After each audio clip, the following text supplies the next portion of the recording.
Hello दोस्तों, आप भी बना सकते हैं इस तरीके से वापस आने वाली जहाज। तो हाँ दोस्तों, आइए जानते हैं ये जहाज कैसे बनाया गया है।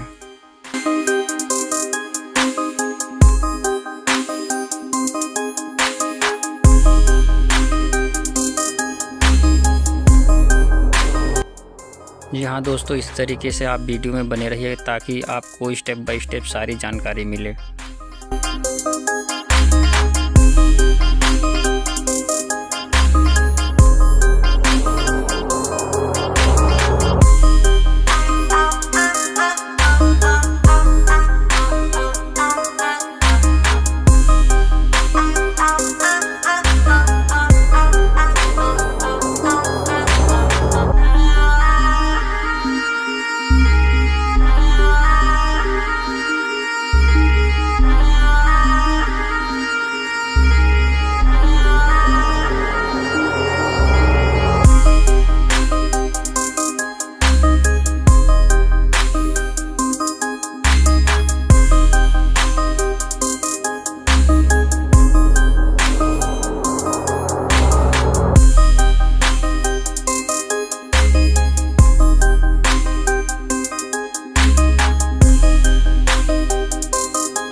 जी हाँ दोस्तों, इसी तरीके से हमारा वापस आने वाला जहाज़ बनके तैयार है। दोस्तों, यदि आपको ये वीडियो अच्छा लगा हो तो लाइक एंड सब्सक्राइब जरूर करें।